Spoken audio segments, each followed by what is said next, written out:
Merci à vous d'être présents et j'espère que cette conférence va vous intéresser. Le camouflage, en fait, c'est quelque chose qui a toujours existé. Le premier exemple que l'on trouve, il est présent sur un dessin dans la grotte des Trois Frères, dans l'Ariège, où on voit, peint sur une paroi, un homme qui a revêtu une peau de renne pour pouvoir s'approcher d'un troupeau de rennes et pouvoir tuer facilement sa victime sans se faire repérer. C'est une technique que les chasseurs connaissent bien, mais à chaque fois, elle est employée pour des raisons très limitées, des circonstances particulières. Évidemment, on pense au cheval de Troie, mais il y a d'autres exemples. Et on en trouve aussi un exemple dans Shakespeare, avec dans Macbeth, la forêt qui se rapproche du château, selon la prédiction de la sorcière. Et en fait, il s'agit des soldats qui vont investir le château pour se débarrasser de Macbeth et se sont cachés derrière des branches. Alors, tromper l'ennemi, en 1914, on n'y pensait pas du tout, mais il y a eu 2 raisons majeures à la nécessité d'instaurer du camouflage et de le faire à une échelle quasi industrielle. Premièrement, l'histoire des uniformes et deuxièmement, le développement de l'aviation et de l'observation aérienne, où on voit beaucoup de choses d'en haut, donc il faut se dissimuler. C'était évidemment une vision des choses, si l'on peut dire, qui n'était pas du tout admise dans l'armée française et dans les armées en général. Les techniques de combat jusqu'au milieu du 19e siècle n'envisageaient pas que l'on se cache. C'était même honteux de se cacher. On devait se faire voir de l'ennemi et voir aussi ses amis par rapport à ses ennemis. C'est pour ça que jusqu'au milieu du 19e siècle, chaque armée avait des uniformes avec des couleurs reconnaissables à travers les fumées des combats et notamment les fumées des explosions produites par les canons. Mais tout de même, on avait mis au point quand même des explosifs qui ne faisaient plus de fumée. Donc, les adversaires pouvaient continuer à se distinguer très facilement. L'une des rares armées qui avait déjà un uniforme depuis le XVIIIe siècle qui passait un peu inaperçu, c'est la Suède, qui avait adopté une tenue vert foncé. L'Angleterre et l'Allemagne avaient fait quelques expériences assez malheureuses de guerre coloniale qui les avaient incités à adopter pour l'Angleterre la couleur kaki, qui veut dire poussière en hindoustanais, et les Allemands la tenue Feldgrau, donc vert de gris. En France, on a essayé, j'appuie là-dessus, ouais, c'est ça. On a essayé en 1911 de proposer un nouvel uniforme. Le général Dubail était à la tête d'une commission qui devait y réfléchir. Le général Dubail demande à un artiste français, malgré son nom de George Scott, demande un projet d'uniforme. Et Scott va proposer cet uniforme que vous voyez sur l'image de gauche, qui est ce qu'on appelle la tenue Reseda. Donc, entre le kaki, le vert de gris, enfin bon, c'est un petit peu entre ces 2 nuances. Et le 14 juillet 1911, on équipe quelques régiments avec cette nouvelle tenue qui va défiler aux côtés des autres soldats qui sont dans la tenue réglementaire, pantalon rouge et tunique bleue. Je vais vous reparler ensuite de l'origine de cette tenue. Ces pauvres soldats, dans cette tenue Reseda, se font huer par la foule. Et tout le monde dit, mais c'est impossible, on ne peut pas porter une tenue comme ça, on va nous confondre avec les Anglais ou les Allemands dans un prochain conflit, c'est inimaginable.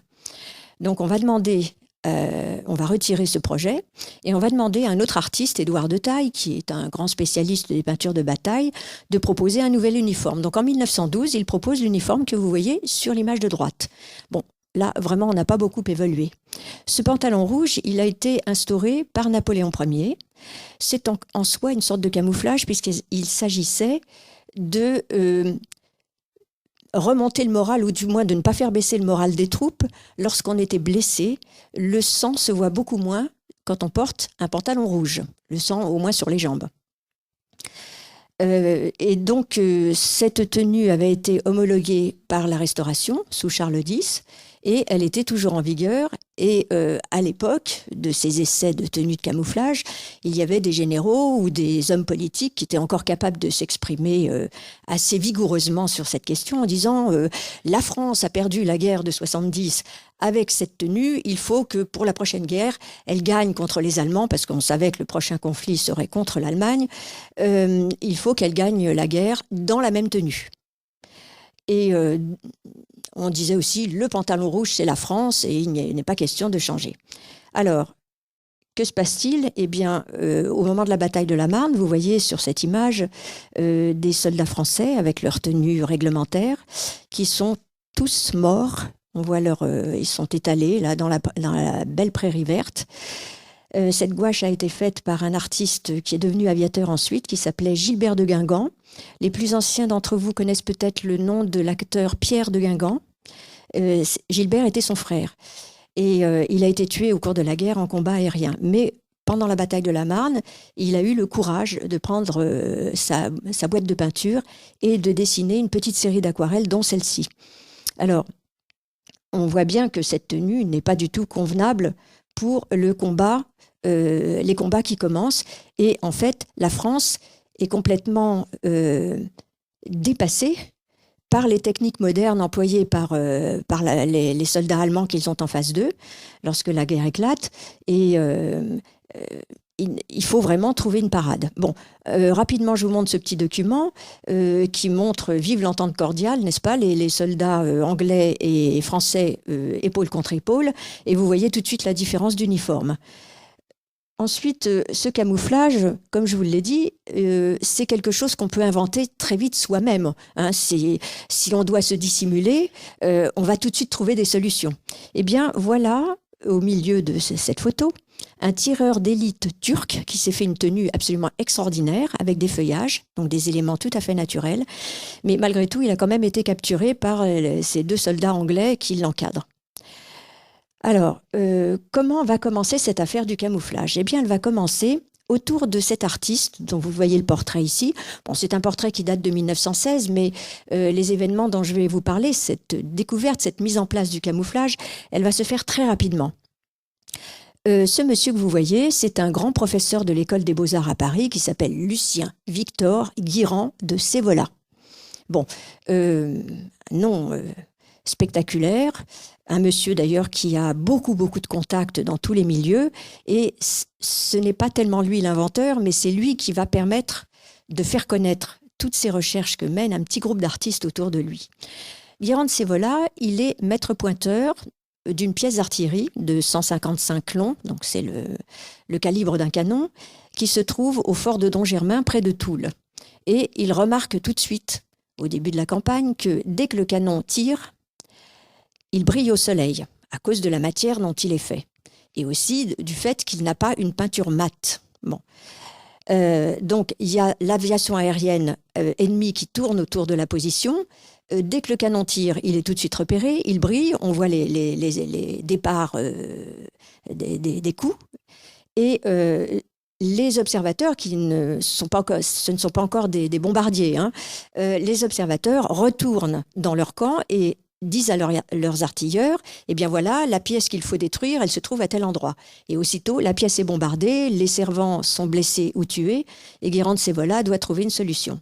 Il a à ses côtés un artiste dont je vais vous parler dans un instant, qui est un décorateur de théâtre. Et en fait, au démarrage, on va trouver beaucoup de décorateurs de théâtre qui vont petit à petit renforcer les rangs de l'équipe de camouflage, mais ce sont eux qui ont eu les premières idées. Donc ce premier décorateur, qui s'appelle Louis Guingaud, vous aurez son portrait tout de suite après, il est l'auteur, enfin il a mis au point, parce qu'il travaillait à Nancy pour les grands magasins réunis. Il travaillait bien sûr aussi pour les théâtres. Il faisait de la décoration d'intérieur dans différents hôtels particuliers, dans des aménagements de vitrines, tout ce que toutes ses activités liées à la décoration et il avait mis au point une technique de peinture lavable, mais qui résistait donc très très bien à tous les traitements divers que pouvait subir une toile. Et il avait fait ça pour le patron des Magasins Réunis, qui s'appelait Eugène Corbin. Et Guingaud avait mis au point, je vais vous le montrer dans un instant, une invention extraordinaire qu'il n'a pas pu faire homologuer. Et quand vous allez voir l'objet en question, vous allez vous demander pourquoi ça n'a pas été accepté, alors que maintenant, dans toutes les armées, on a ce genre de tenue. Bon. Et Guingaud dit à Guérande Sévola, je vais vous badigeonner des toiles. Bon, les décorateurs, ils ont l'habitude de faire du trompe-l'œil et ils ont l'habitude de peindre sur des grandes surfaces. Donc, il va lui badigeonner une toile avec des taches de couleurs qu'on voit dans la nature, des verts, des bruns, des ocres. Et on va couvrir toute l'installation, la pièce d'artillerie, et on va habiller les camoufleurs avec ces blouses, dont vous voyez un exemple là sous vos yeux. En fait, il s'agit de Guérande Sévola qui a revêtu une blouse faite par ce Louis Guingaud.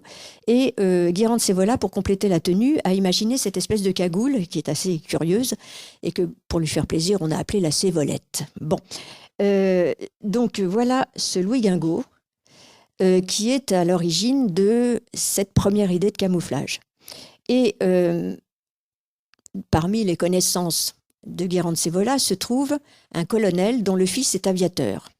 Donc on va demander à cet aviateur de survoler la position de telle sorte que l'on voit si ce camouflage est efficace. Et volontairement, on a laissé quelques servants de la pièce avec la tenue réglementaire, qui n'est pas tout à fait la tenue avec le pantalon rouge, c'est un pantalon bleu, mais avec une raie rouge, donc qui est tout de même repérable. Et cet aviateur dit qu'il ne voit que les soldats qui sont vêtus de la tenue réglementaire, il ne distingue rien d'autre. Bon. Ce Louis Guingaud, c'est un monsieur qui est extrêmement timide, discret, il bégaye, donc il ne s'est jamais mis en avant, mais on peut considérer que c'est le véritable inventeur du camouflage. Et voici ce qu'il avait imaginé au début de la guerre. Il avait imaginé cette tenue léopard, dont on lui a dit que ça serait mieux de l'appeler la tenue léopard. En fait, il avait eu cette idée parce qu'il avait un caméléon chez lui, dans son atelier. Il observait beaucoup cet animal et ça lui avait inspiré un certain nombre d'idées. Il était aussi le décorateur du théâtre du Buisson. Ce théâtre se trouve dans la forêt vosgienne et je ne sais pas si vous en avez entendu parler ou si vous avez eu l'occasion de vous y rendre. Ce théâtre a une particularité, c'est que la scène sur laquelle vont jouer les acteurs est ouverte sur la forêt vosgienne. Et donc, quand il avait des décors à réaliser pour les pièces de théâtre, Guingaud les peignait en plein air pour voir comment ça s'articulait avec le paysage. Donc, il avait l'habitude de faire ses recherches et il a proposé cette veste qu'il a envoyée au service des inventions et brevets de l'armée. Vous remarquez que sur la photo, il y a une pièce de tissu blanc. Eh bien, c'est un fragment de la veste qui a été découpé par le service des brevets et inventions de l'armée, qui l'a mis dans un dossier avec tous les échanges de courriers qui ont eu lieu par rapport à cette proposition de Guingaud. Et on lui a renvoyé sa veste, donc moins ce petit bout de tissu prélevé, en lui disant que ça n'intéressait pas beaucoup le service des inventions, que de toute façon, on n'aurait pas le temps de les faire. Bon. Guingaud en a été très, très meurtri, et le fait est qu'il avait la bonne idée, quand on sait le développement de la tenue léopard actuellement.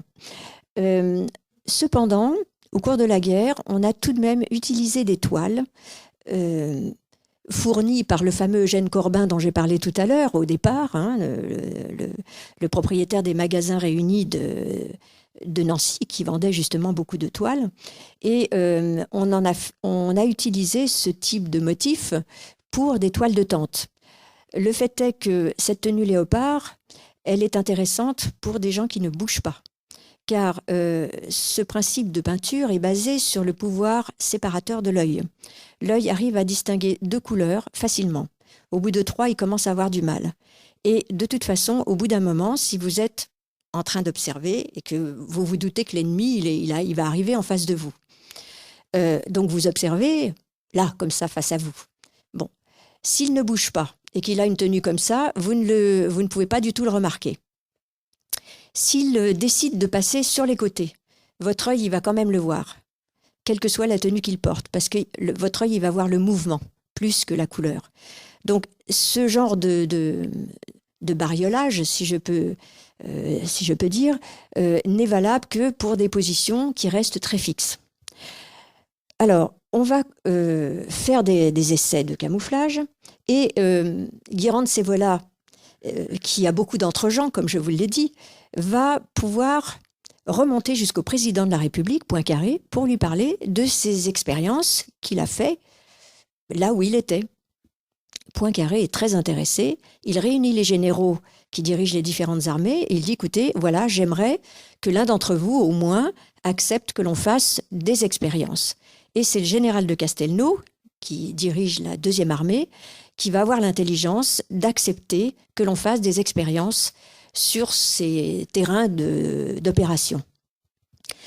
C'est ce qui va se passer. Et donc, à partir de novembre 1914 jusqu'en août 1915, date à laquelle on va créer officiellement la section de camouflage, il va y avoir un certain nombre d'expériences qui vont être menées et qui vont décider la création officielle d'une section de camouflage.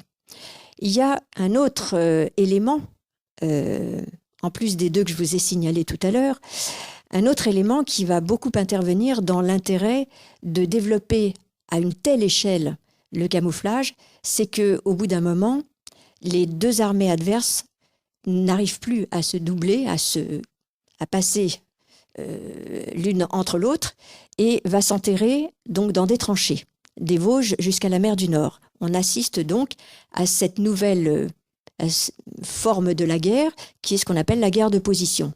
Du coup, on va rester installé pendant un certain temps, chacun sur ses positions, et c'est là que le camouflage, effectivement, prend tout son intérêt. On va recruter également un artiste qui est très âgé à l'époque. Il a 62 ans. C'est Jean-Louis Forain, qui est très connu de tout le public français parce que depuis 1894, de façon régulière, mais déjà avant, il était le dessinateur du Figaro, auquel il donnait un dessin chaque semaine. Forain est originaire de Reims et il a un fils unique. Et il est bouleversé par deux événements qui se produisent dès le début de la guerre. Premièrement, la blessure de son fils, qui va être blessé au cou, mais qui va être soigné et qui repartira sur le front ensuite. Et puis, l'incendie de la cathédrale de Reims le 19 septembre 2014. J'étais à Reims hier et il y a eu beaucoup de cérémonies pour le centenaire, jour pour jour, de cette tragédie. Il est tellement bouleversé qu'il cherche tout de suite à s'engager. Et on va l'envoyer rejoindre cette petite équipe de camouflage dont il deviendra plus tard officiellement l'inspecteur général. Le portrait de Guirand Sévola que vous avez vu tout à l'heure, qui date de 1916, a été fait justement par Jean-Louis Forain. Vous voyez ici une photo sur laquelle Jean-Louis Forain est à gauche, avec un autre aide qu'on n'arrive pas à reconnaître, son visage est trop dissimulé par sa cagoule, qui sont en train de peindre un canon. Alors c'est une autre façon aussi de camoufler. Non seulement on peut utiliser ces toiles bariolées dont je vous ai parlé pour couvrir des positions importantes et aussi pour se vêtir de ces blouses avec des couleurs un peu difficiles à repérer dans la végétation, dans le paysage environnant. Mais on peut aussi peindre les objets eux-mêmes. Et donc, on va en voir un certain nombre d'exemples. Vous le voyez également sur la couverture de ce numéro de la revue documentée, qui est apparu en 1917, vraisemblablement. Il n'y a pas vraiment de date, mais les événements relatés dans la revue permettent de situer à peu près à cette date-là. Et effectivement, il faut savoir que ce camouflage dont je vous parle, tout le monde est en train de découvrir ça. Effectivement, ça a été assez secret pendant toute la guerre, et sauf les gens qui se sont trouvés devant des installations ou à participer à ces techniques de camouflage, eux, ils en ont eu connaissance, mais autrement, c'est vraiment sur la fin de la guerre qu'on a commencé à dévoiler toutes ces techniques. Alors, là, vous voyez donc, en fait... ce que vous avez vu juste à l'instant avec Forain, un artiste qui est équipé de son masque à gaz, vous pouvez le voir, il est là avec ses pinceaux, il a revêtu effectivement cette blouse couverte de taches de couleur et lui-même, il est en train de dissimuler un canon. Alors, il y a aussi d'autres types de personnes qui ont des idées, notamment un monsieur qui s'appelle Louis Bérard, qui est accessoiriste de théâtre. Bon, au moment où la guerre éclate, il est à la retraite, il a 70 ans, il habite à Dourdan, et il suit évidemment un peu tous les événements. Il se dit, mais au fond, moi, ce que j'ai fait en tant qu'accessoiriste de théâtre, ça pourrait peut-être servir. J'ai fait des faux gazons, j'ai fait des faux arbres, ça pourrait peut-être donner des idées pour se dissimuler, enfin pour tromper l'ennemi, quoi. Et effectivement, je vous montre là une photographie qui a été prise en 1910, qui représente le décor du 4e acte de Chanteclair, qui a été créé en février 1910 au théâtre de la Porte Saint-Martin. Et vous voyez au premier plan des comédiens qui sont habillés comme des animaux. Là, en l'occurrence, ce sont les grenouilles, et puis un coq qui est au pied de l'arbre qui est sur la droite. Vous voyez cet arbre avec une sorte d'encoche dedans. On voit bien que c'est un tronc qui est creux. Et c'est un faux arbre fabriqué par ce Louis Bérard, parce qu'à l'intérieur se trouvait le comédien qui s'appelait Walter et qui jouait le rôle du pivert. Et il était grimpé à l'intérieur de l'arbre, donc il avait des crampons pour grimper et un petit siège. Et au bout d'un moment, quand le moment de dire son rôle arrivait, il passait la tête dans le trou que vous voyez en haut du tronc, sous les premières grosses branches, et il débitait son rôle depuis cet endroit-là, et puis après, il rentrait dans l'arbre. Voilà. Donc, ce Louis Bérard a l'idée de fabriquer un faux gazon, et il va se rendre au service des brevets et inventions, vous voyez, commission des inventions, ministère de la guerre. Donc, il se rend à l'hôtel des Invalides avec un rouleau de faux gazon qu'il a fabriqué, comme il en avait fait pour l'Aiglon, pour un certain nombre de pièces d'Edmond Rostand et puis d'autres auteurs. Il apporte son gazon, on lui dit écoutez, très bien, laissez-nous ça, dites-nous un peu comment vous voyez l'organisation d'un atelier pour fabriquer tout ça. Et puis on va examiner. Alors vous voyez, il y va le 15 janvier 1915, hein, et on vous rappellera. Bon, 15 jours après, on le rappelle, on lui dit monsieur, venez chercher votre gazon, ça ne nous intéresse pas. Bon. Alors, il est très dépité, il revient chercher son rouleau de gazon. Et puis, comme tous les taxis sont un peu plus ou moins mobilisés enfin, on n'est plus à la bataille de la Marne à ce moment-là, mais c'est vrai que les taxis se sont raréfiés dans Paris et il a un peu de mal à regagner la gare. Alors, de temps en temps, il s'arrête, il s'assoit sur son rouleau, puis il y a un ami qui passe dans l'arrêt qui lui dit « Qu'est-ce que tu fais là ?» Alors, il explique ce qui lui est arrivé, et son ami lui dit « Mais enfin, toi, qui as fait partie de toutes ces équipes de théâtre et tout, tu dois connaître plein de gens dans le milieu de la presse, pourquoi est-ce que tu ne vas pas au Figaro, par exemple ?» Alors, il dit, oui, c'est une idée. Il se précipite au Figaro, et là, il rencontre Alfred Capus, qui était le directeur et qui était le patron de Forain, donc, et qui était aussi un auteur de pièces de théâtre pour lequel Bérard avait fait des décors. Et Capus lui dit, oh, mon vieux, tu tombes bien, Guirand de Sévola est en train de créer une équipe, et justement, il est à Paris, voilà son adresse, va le voir. Donc, Bérard arrive chez Guirand de Sévola, il est reçu par un maître d'hôtel qui lui dit « Veuillez attendre, monsieur, je vais prévenir le maître ». Et donc, en attendant, Bérard déroule son tapis. Guirand de Sévola arrive et dit « Mais qu'est-ce qu'a planté un gazon chez moi ?» Alors là, c'était un début bien parti pour le convaincre, et donc Bérard explique toutes ses idées, et Guirand de Sévola l'a aussitôt pris dans son équipe, et jusqu'à la fin de 1915, Bérard va pouvoir former un certain nombre d'artistes et de techniciens à ces techniques dont il était assez familier. Et puis, on va remonter un tout petit peu dans le temps, mais en 1912, il y avait un commandant, le commandant Copenhague, qui avait imaginé ce filet de camouflage. Il avait fait ça sur un filet de pêche, tout simplement, et il avait entrelacé des morceaux de raffia, de plastique qui imitaient les végétaux, et il avait essayé de le faire homologuer, et c'est pareil, l'armée avait décrété que ça n'était pas très intéressant. Mais avec ce que les camoufleurs, cette petite équipe est en train d'imaginer, tout d'un coup, on se souvient de ce filet. Alors on rappelle le commandant Copenhague, on lui dit « Vous pouvez pas nous expliquer là comment il faut faire tout ça ?» Alors c'est très bien, filet de camouflage, tout le monde connaît, mais personne ne connaît le commandant Copenhague, on a complètement oublié son nom. Voilà, donc vous voyez qu'il y avait quand même un certain nombre d'idées qui convergeaient. Alors, comme je vous l'ai dit, on va rappeler du front un certain nombre d'artistes qui n'étaient pas très très adroits avec un fusil, mais qui étaient beaucoup plus à l'aise avec leurs ciseaux s'ils étaient sculpteurs et leurs pinceaux s'ils étaient peintres. Et on va leur demander donc de grossir cette équipe de camouflage.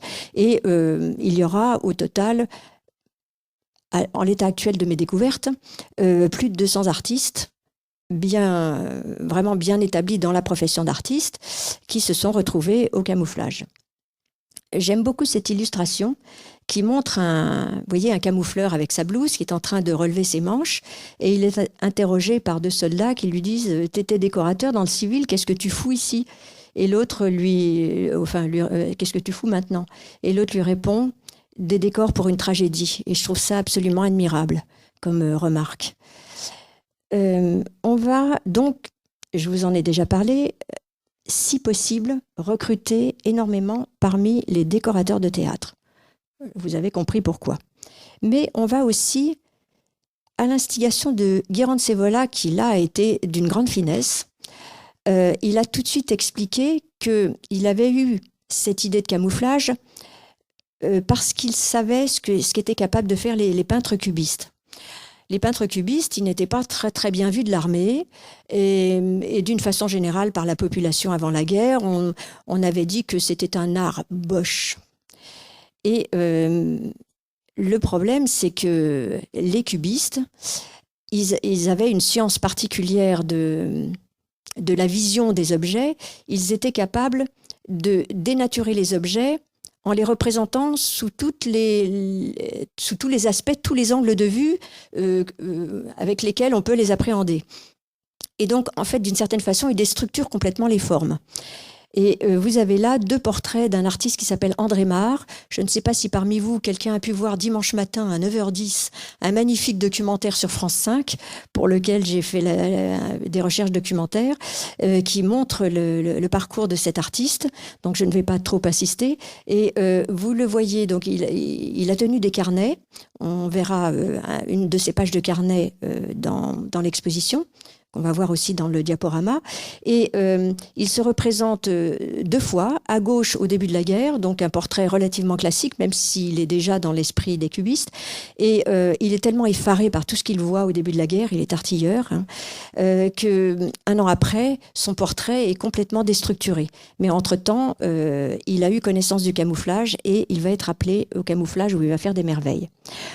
Parmi les artistes recrutés, vous avez sur cette photo de gauche à droite, Roger de la Fresnaye, également cubiste, Jean-Alphonse Stival, pas très connu, mais artiste très classique, et André Dunoyer de Segonzac, à droite, qui lui va aussi beaucoup travailler pour le camouflage et sera le directeur de l'atelier de Noyon. Effectivement, il va falloir créer des endroits pour former les camoufleurs d'une part, donc on va les former dans un atelier à Paris. Cet atelier, c'est celui que vous avez sous les yeux. En haut, lorsqu'il était utilisé comme atelier de décor de théâtre en 1912, au moment de sa construction d'ailleurs, c'était Émile Bertin, le décorateur qui œuvrait beaucoup dans tous les théâtres de Paris, à l'opéra aussi bien qu'à l'Odéon, Comédie Française. Enfin, il avait beaucoup de succès et il avait suffisamment d'argent pour s'être fait ce bel atelier au but de Chaumont. Et en bas, c'est le même atelier, mais en 1917, alors que sur le sol, vous voyez des ouvrières qui sont en train de réunir des grands pans de tissu pour faire des grandes toiles que l'on va peindre. Et je vous montre une aquarelle du même atelier où finalement vous avez un aspect de l'atelier qui ressemble à un atelier de décor tel qu'il était, parce qu'en fait les techniques de décoration théâtrale vont être adaptées au travail des camoufleurs. Alors vous avez en premier plan des tonneaux de peinture avec différentes couleurs, avec des grands bâtons qui permettent de touiller les couleurs, et puis à l'arrière-plan, vous voyez des toiles qui sont étendues sur le sol, comme dans un atelier de décor de théâtre, mais au lieu de faire des beaux décors orientaux, des salons Louis XV, tout ce que vous voudrez, pour la décoration théâtrale d'une pièce, on va en fait badigeonner des taches de couleur, voilà, comme j'ai expliqué tout à l'heure. Je vous présente d'ailleurs dans cet atelier l'une de ces femmes. Il va y avoir au moins 10 000 femmes qui vont être mobilisées dans l'ensemble des ateliers de camouflage, qui sur le dessin s'appelle la môme chromaline, qui vient avec des seaux puiser des couleurs, parce qu'on ne peut pas déplacer les seaux, donc c'est plus facile de déplacer des tonneaux, je veux dire, c'est plus simple de puiser dans les tonneaux avec des seaux et elle les approche des peintres qui sont en train de travailler au sol. Rapidement, un de ces décorateurs qui est en train de peindre avec le même type de balai que dans la décoration théâtrale. Et ici, 2 artistes. Au premier plan, Jean-Louis Boussingault, également proche des cubistes. Et derrière, Albert Roubille, Auguste Roubille, qui est un illustrateur de presse. On va aussi employer des soldats qui ne sont pas combattants. Il y a notamment les troupes coloniales. Il y a une partie des troupes coloniales qui n'ont pas de régiment ou très peu de régiments sur le front, en particulier les Anamites. Il y a juste eu un bataillon combattant dans les troupes Anamites. Donc ils sont là en train de faire exactement le même travail que je viens de vous décrire. On va aussi évidemment installer des ateliers qui vont être plus près du front et dans lesquels, une fois que les artistes sont formés, on va les envoyer pour qu'ils puissent animer le travail de fabrication du matériel dont on a besoin. Donc ici, nous sommes dans l'atelier de Nancy où il y a eu un reportage en mai 1918, donc vous voyez relativement tard dans la guerre, où on voit ces femmes qui font exactement le même travail. Une fois qu'elles ont badigeonné les toiles, elles vont les ébouillanter, comme vous voyez là sur cette photo. Et puis, dans une autre partie de ce grand hangar où elles travaillent, il y en a d'autres qui sont en train de tendre des filets sur des grands cadres de bois. Voilà une autre vue. Et ensuite, ces cadres sont redressés et il va y avoir des femmes qui vont... J'aurais dû vous montrer sur la photo précédente. Vous voyez que derrière la femme qui est accroupie, vous voyez un monceau de tissu d'un drôle d'aspect. En fait, c'est un peu de la charpie de tissu que l'on délite qu'on a coloré avec des teintes de la nature, comme je vous ai dit tout à l'heure, et qu'on va entrelacer entre les filets, les mailles des filets, avec du raffia, et tout ça va partir sur le front pour servir à la protection d'un certain nombre de matériels et de positions. Alors, encore un dessin qui vous montre ici à l'atelier de Chantilly des prisonniers de guerre qui vont aussi être employés dans certains ateliers de camouflage. Voilà, il y en avait 200 à Chantilly et 50 à Amiens. Voilà un autre coin de l'atelier de Chantilly qui, à partir de 1917, va être un endroit crucial. Sur le champ de course, on va installer cette magnifique installation que je ne vais pas vous décrire, ça serait trop long, parce que l'atelier d'Amiens, pour les armées du Nord, va être affecté en fait aux Britanniques qui vont reprendre ce secteur à la fin de l'année 1916. Donc en 1917, les artistes français qui étaient à Amiens vont s'installer à Chantilly. Ici, vous avez des troupes coloniales qui sont en train de faire ce même travail de peinture de toile à Bergues dans le Nord, où il y avait également un atelier. Il y avait un autre atelier à Châlons-en-Champagne, d'aujourd'hui, Châlons-sur-Marne à l'époque, dans le cirque. Et dans cet atelier, on fabriquait beaucoup de faux objets. Donc vous pouvez apercevoir des roues pour des faux canons. D'ailleurs, on aperçoit en haut à droite un faux canon en bois. On aperçoit aussi, que vous voyez là, ce sont des guérites en bois et qui sont blindées à l'intérieur. Et on va voir à quoi ça va servir. Ici, je vous montre une photo en couleur qui est apparue dans l'illustration en 1920 et qui est très intéressante parce que je vous ai parlé de l'importance du développement de l'observation aérienne et effectivement, il fallait que les camoufleurs aient des nuanciers d'une certaine façon. Lorsqu'ils savaient qu'ils devaient camoufler quelque chose dans le secteur de Verdun ou dans le secteur de la Somme ou dans les Vosges, il y a des tonalités générales suivant les régions. Et donc, ils se basaient sur ce type de documents photographiques en couleur qu'on leur procurait pour pouvoir adapter au mieux les types de peintures qu'il faisait sur les toiles.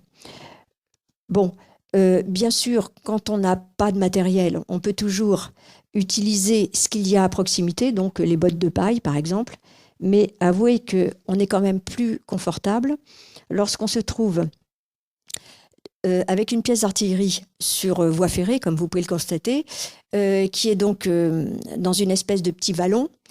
Et en fait, on a complètement recouvert la position, mais très très loin à gauche et à droite de l'endroit où est positionnée la pièce.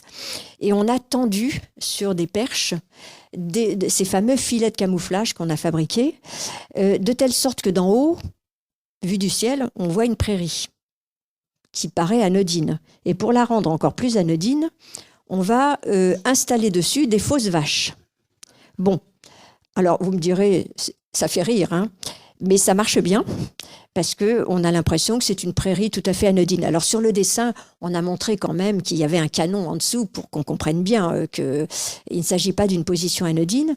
Et comme l'aviation ennemie passe tous les jours, eh bien la nuit, on changeait les vaches de place.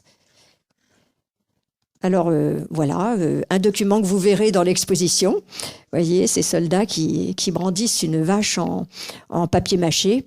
Donc là, le rôle des artistes, des sculpteurs était important parce que eux savaient évidemment faire un certain nombre d'objets en volume. Donc c'est un des leurs que vous verrez dont je vais parler. Alors avec tous ces écrans de toile, et de grillage qu'on a fait, on va pouvoir dissimuler les voies de communication et les voies de circulation. Vous me direz, ce sont des matériaux qui ne protègent pas. S'il y a un obus qui passe ou quelqu'un qui tire, ça peut passer à travers la toile, à travers le grillage. Mais au moins, ça gêne la vue. Et bon, si on ne voit pas, on ne va pas tirer, parce qu'on peut tirer tout à fait dans le vide, hein, et il peut ne rien avoir derrière l'écran.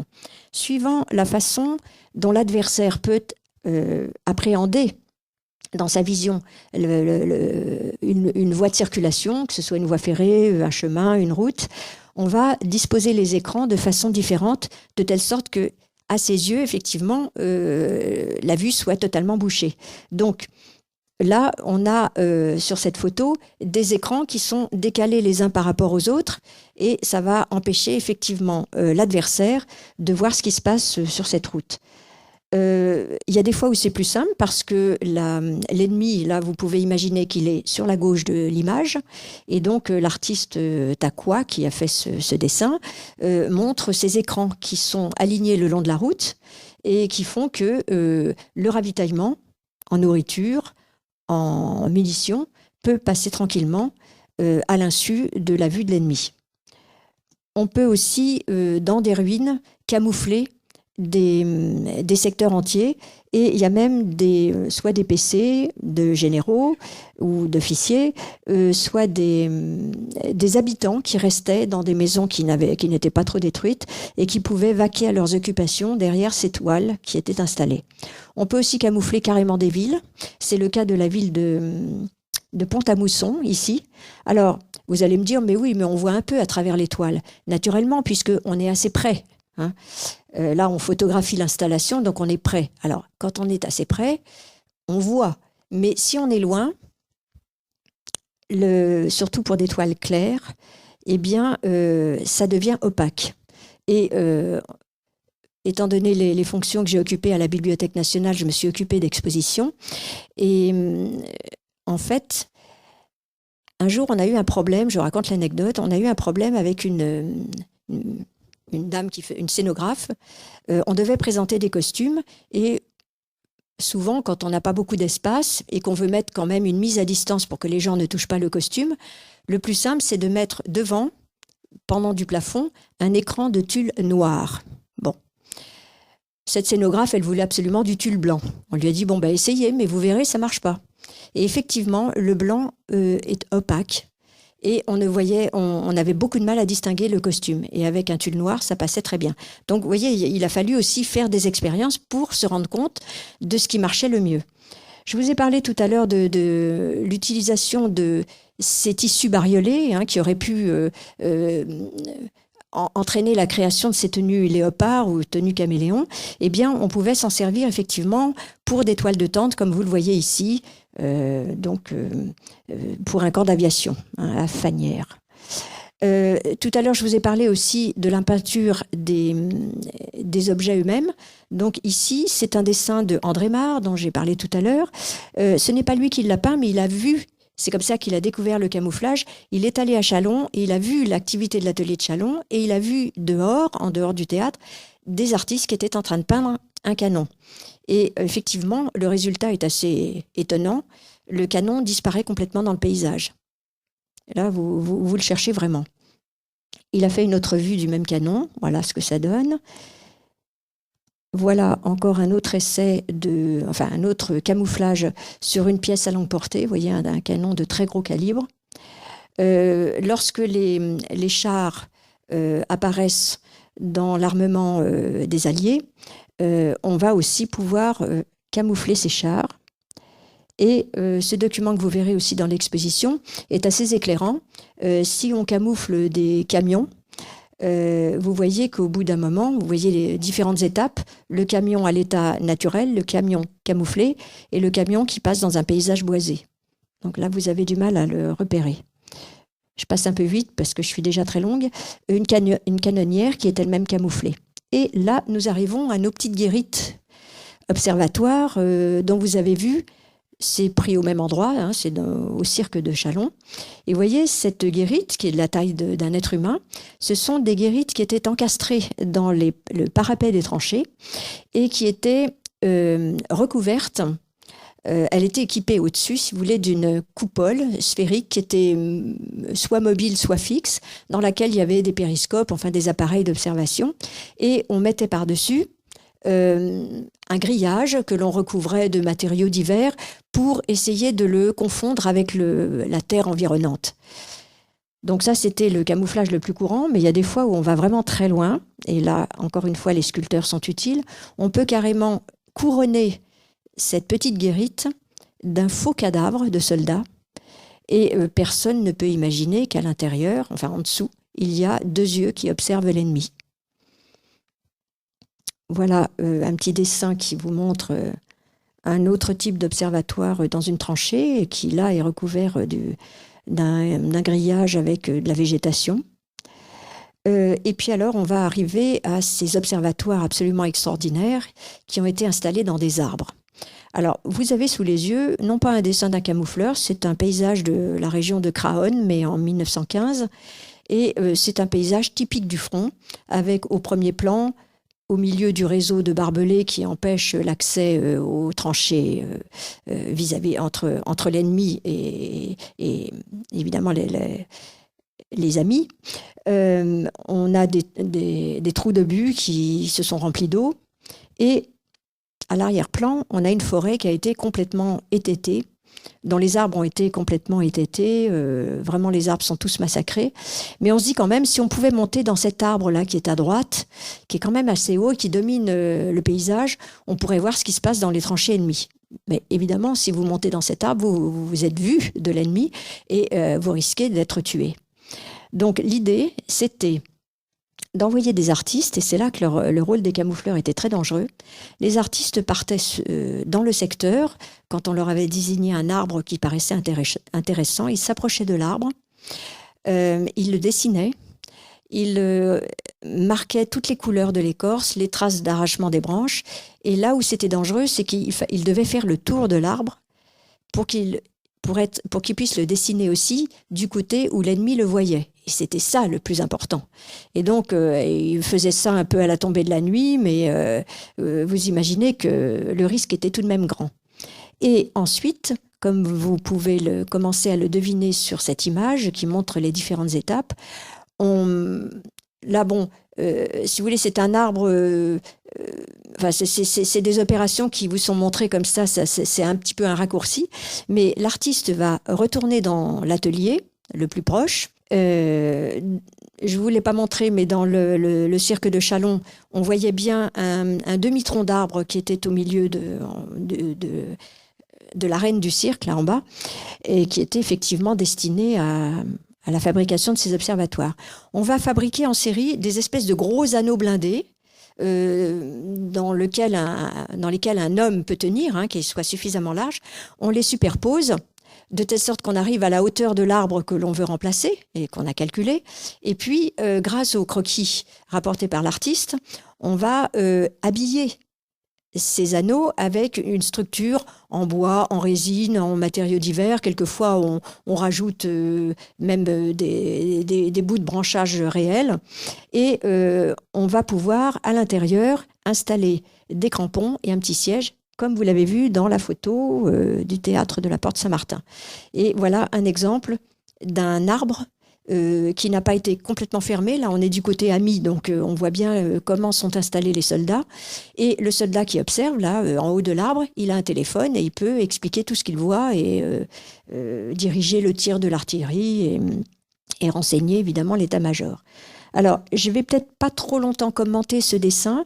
Si vous avez la patience de rester jusqu'à la visite, je vous le commenterai sur le panneau pour vous expliquer comment ces arbres étaient installés de nuit. Alors, de nuit, parce qu'évidemment, on ne voyait pas les choses se passer. Et surtout, on faisait tirer le canon à droite ou à gauche pour distraire l'ennemi dans d'autres directions. On essayait de faire ça par une nuit sans lune. Et donc, on voit sur cette peinture de William Lapara, décorateur à l'opéra, un faux arbre qu'on est en train de dresser contre le vrai arbre qui sert de poulie, si vous voulez, enfin de relais avec une poulie. Et ensuite, on va couper le vrai arbre et le lendemain matin, l'ennemi voit le même paysage, sauf qu'il ne sait pas qu'à l'intérieur de l'arbre, il y a des observateurs.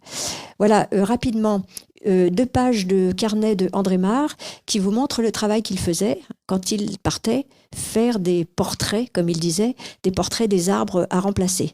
Donc, il faisait aussi un petit plan de la situation par rapport à la tranchée française et la tranchée ennemie. Il notait la distance, il notait évidemment toutes les dimensions et il notait, comme je vous l'ai dit, ce qui restait de l'aspect original de l'arbre, est-ce qu'il reste des branches, est-ce que l'écorce s'est arrachée à tel endroit, etc. Alors, au début, les techniques n'étaient pas encore tout à fait au point. Vous avez là 2 croquis que j'ai pu rapprocher, et ça c'était vraiment un peu un miracle. À gauche, il s'agit d'un dessin du fameux Émile Bertin, dont l'atelier de Paris avait été réquisitionné pour l'atelier de formation. Et au début, ça c'est le premier arbre qui a été dressé sur le front à Lyons, dans la Somme, au mois de mai 1915. Donc la section n'est pas encore officiellement créée à cette date-là. Et vous voyez qu'il y a une espèce de caisse en bois, hein, sur laquelle on est en train de basculer avec un système de béquilles le faux arbre. En fait, malheureusement, on a déjà coupé le vrai arbre et après, on s'est rendu compte que non, il fallait d'abord laisser le vrai arbre, s'en servir pour faire le système de poulie et ne plus utiliser ce système de béquilles qui était quand même pas très pratique. Et sur le deuxième dessin, qui est de Jean-Louis Forain, on voit la même opération, mais un petit peu plus en avance, si vous voulez. Voilà. Alors, quand on a des arbres qui ne sont pas assez gros pour mettre un homme à l'intérieur, on va simplement mettre un périscope. Et c'est le cas de l'arbre qui est à droite, vous voyez, en haut des petits degrés. Et là, nous sommes au fort de la Pompelle. Voilà sur le front ce que ça donne. Vous voyez, au fond de la tranchée, on voit un soldat qui tient le vrai arbre qu'on a déjà coupé. Et sur le bord de la tranchée, il a été remplacé par un faux arbre qui est équipé d'un périscope. On peut aussi, lorsque la végétation est assez abondante, et quand on a aussi des positions assez dominantes, comme c'est le cas ici, à la montagne de Reims, on peut avoir des observatoires qu'on peut déplacer, hein, qu'on n'est pas obligé d'installer de façon fixe. Et on voit effectivement, derrière l'arbre central qui est assez haut, une espèce de pylône avec une petite cabine en haut pour un observateur. Et effectivement, il y avait un monsieur Bottin qui avait eu l'idée de faire ces pylônes observatoires télescopiques. Et donc, c'était un peu le principe de la longue vue, hein, ça pouvait se replier complètement, donc ça faisait un tube pas très long qu'on pouvait transporter sur un camion. On installait ça, on le déployait et effectivement, l'observateur pouvait monter facilement dans ce pylône installé derrière un rideau d'arbres ou du moins quelque chose qui pouvait faire écran mais qui lui permettait à lui de faire une bonne observation. On va installer aussi ces petites cabines blindées que vous avez vues dans des endroits un petit peu inattendus, comme des ruines, des cheminées et aussi des meules de foin. Et encore mieux, dans des bornes kilométriques. Ça ne doit pas être très confortable, hein. Voilà, alors on a vu tout à l'heure les vaches qui constituaient des leurres, et vous avez aussi ce qu'on appelle les mannequins de tranchée. Donc ce sont en général des têtes de soldats en papier mâché, donc les Français font des têtes françaises, les Anglais des têtes anglaises, les Américains, etc. Les Allemands en feront aussi, et ça permet de savoir s'il y a du monde dans la tranchée d'en face. Donc il y a un moment où on dresse... comme ça, une tête pour voir s'il y a quelqu'un qui observe en face, et s'il y a quelqu'un dans la tranchée, le tir se déclenche et on sait qu'effectivement il y a du monde. Et c'était très important parce que les Allemands avaient une technique assez différente de l'armée française. Les Allemands, sauf au moment des attaques qui étaient prévues, ne laissaient jamais de soldats en première ligne. Ils étaient la plupart du temps sur une ligne de repli. Donc si on voulait savoir si la première ligne était vraiment occupée, c'était un des moyens de le savoir. Alors vous voyez le cas d'un soldat américain ici. Et puis, pour le plaisir, ce dessin que Forain a donné à la presse à la fin de la guerre, là nous sommes en octobre 1918, son dessin s'appelle « Le poilu psychologue ». Or, c'est incongru. Le soldat français, là, dans la tranchée, il dresse la tête de Guillaume II. Donc c'est anormal, il aurait dû dresser une tête française. Et devant l'interrogation de son camarade, là, qui est dans la tranchée, il répond « c'est pour les habitués à tirer dessus ». Voilà. Alors, il y a eu, lorsque l'armée américaine est entrée en guerre auprès des Alliés, il y a eu des ateliers américains également sur le front. Un à Paris, rue Girardon, donc pas très loin du Moulin Rouge. C'est ce que vous voyez sur cette photo. Et vous voyez effectivement également des femmes et un artiste peintre là qui est devant son chevalet et qui est en train de dessiner une silhouette qui va ressembler à celle que vous voyez contre le pilier droit, où il y a une femme qui a l'air d'embrasser un soldat en carton, là. Et voilà ce que font les Allemands. Vous voyez, chaque armée, finalement, utilise les mêmes armes. Ici, vous avez le cas de l'armée australienne, qui est capable aussi de faire des fausses positions avec des tanks.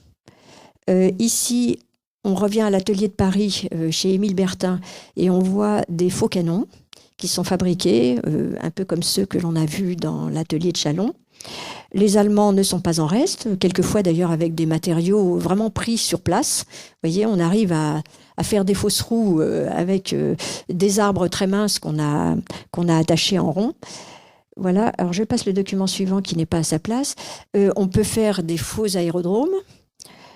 Mais quand on a un vrai aérodrome, on a intérêt effectivement à peindre les avions, si possible, et à aussi camoufler les bessonneaux d'aviation, ce qu'on avait vu tout à l'heure à Fagnières. Les Allemands, eux, ont un autre système pour peindre leurs avions. En fait, ils les recouvrent de toile. Vous avez donc l'échantillon là à gauche sur la photo, et vous voyez sur cet avion qui a été abattu et qui est en exposition sur la place d'une ville du Nord. Ils recouvrent leurs avions avec des toiles qui sont décorées, si vous voulez, de polygones réguliers avec un système de couleurs qui revient un peu systématiquement. Les Anglais, eux, procèdent autrement. Vous voyez, ils font carrément des rayures, des zigzags, et tout ça, bien sûr, dans le but de déstructurer l'objet. Alors, là, je vais peut-être aller beaucoup plus vite sur ces documents qui vont suivre, parce que je vais vous en parler un peu plus dans l'exposition, mais en gros, à la fin de l'année 1917, les Allemands mettent au point un avion qui s'appelle le Taube, ce qui veut dire pigeon, et ce sont des avions de bombardement qu'ils utilisent la nuit. Et donc, ils viennent bombarder Paris la nuit. La DCA a beaucoup de mal à les repérer parce que ces avions sont peints en noir. Et on a l'idée de les détourner sur des objectifs qui n'ont aucun intérêt en créant une fausse ville de Paris. Donc, il y a un plan de la région parisienne, celui que vous avez sous les yeux, où on voit Paris au centre de l'image, et on imagine qu'on pourrait faire une fausse ville de Paris dans une boucle de la Seine qui ressemble à celle qui traverse Paris. Et donc, c'est ce qui va concerner Herblay, mais je vous en parlerai plutôt sur les panneaux. Mais on va quand même faire un essai et on va reconstituer.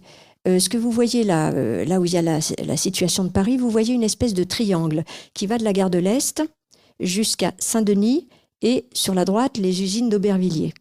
On va reconstituer ce triangle dans le secteur de Roissy en France, où il n'y a rien, il n'y a pas de construction, il y a des tout petits villages qu'on peut évacuer facilement. Et il s'agit de bombardements nocturnes, je précise bien. Et donc, on va on va organiser une espèce de concours. Et celui qui va gagner le concours, c'est un monsieur qui est assez connu à l'époque à Paris. On connaît son travail, lui on connaît peut-être pas son nom, il s'appelle Jacopo Pozzi, c'est un nom italien.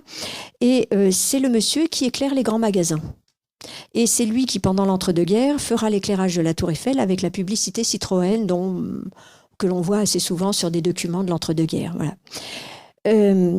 Il va proposer un système d'éclairage intermittent qui va laisser croire aux aviateurs ennemis qu'au moment où ils arrivent sur Roissy, parce qu'ils sont supposés arriver plus ou moins dans cet endroit-là, qu'ils peuvent lâcher leurs bombes à ce moment-là.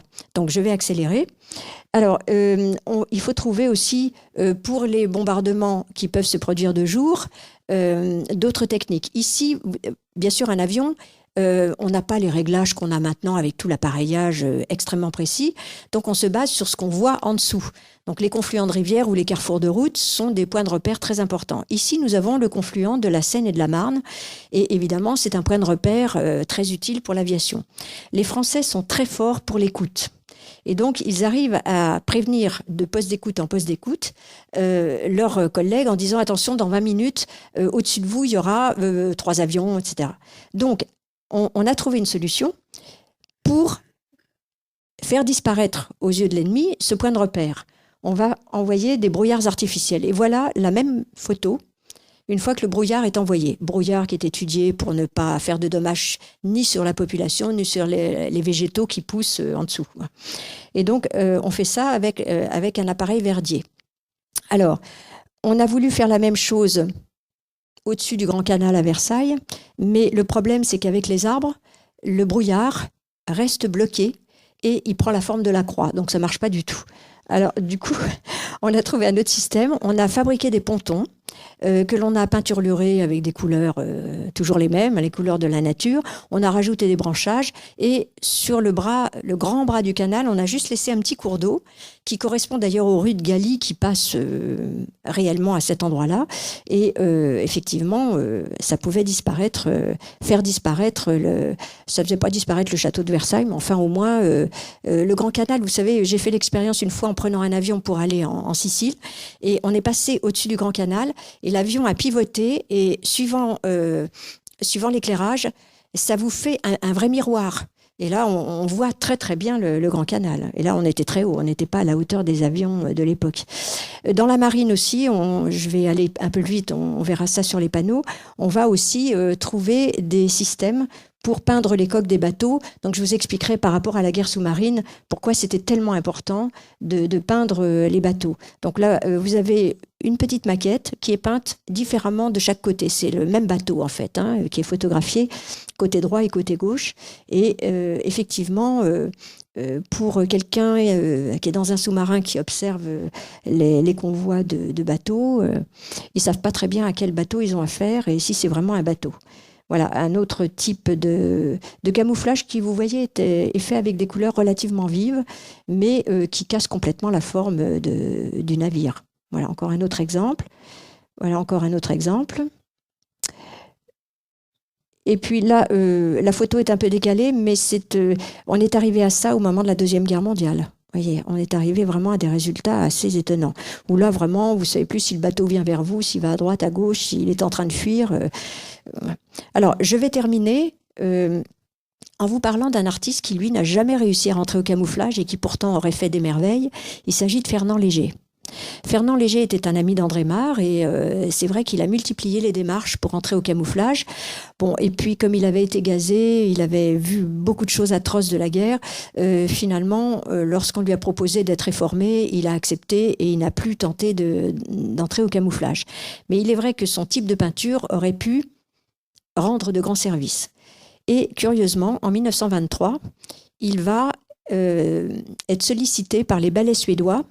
C'était une troupe de danse qui essayait de faire la même chose que les ballets russes, mais qui n'ont tenu que 5 ans, entre 1920 et 1925. Et donc en 1923, on lui demande de faire les décors et les costumes d'un ballet qui s'appelle La création du monde.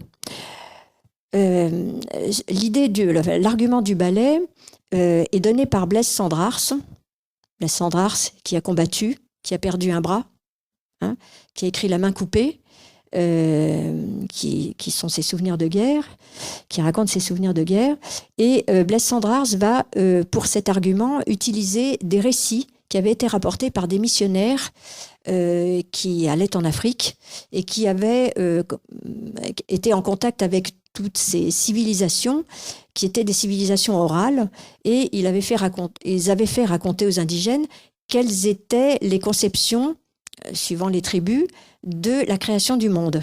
Et donc, le principe, c'était trois grandes déités qui avaient créé l'être humain en ajustant, en les constituant avec des bras, des jambes, des troncs, des têtes, donc des éléments séparés qu'ils allaient réunir. La musique est de Darius Milhaud, qui lui aussi a combattu, et puis gazé, réformé, et il est parti au Brésil, où il a trouvé tous ces rythmes un petit peu heurtés qu'il va utiliser dans cette musique-là. Et là, vous avez le décor le décor du fond de la scène. Donc, quand les spectateurs arrivaient pour s'installer dans la salle pour voir le spectacle, le rideau s'ouvrait, la scène était dans la pénombre, elle s'éclairait petit à petit et les spectateurs voyaient ce décor. Et tout d'un coup, ils avaient la surprise de voir le décor se mettre en mouvement. Car vous avez effectivement les trois grandes déités qui sont présentes dans le décor. Et donc, en fait, il avait complètement intégré dans le décor les costumes de ces trois grandes déités. Bon, qui évidemment ne pouvaient pas danser avec des costumes comme ça, mais qui bougeaient sur scène et qui fabriquaient donc les êtres humains. Donc voilà différents costumes. Vous avez au centre d'ailleurs le costume d'une de ces déités.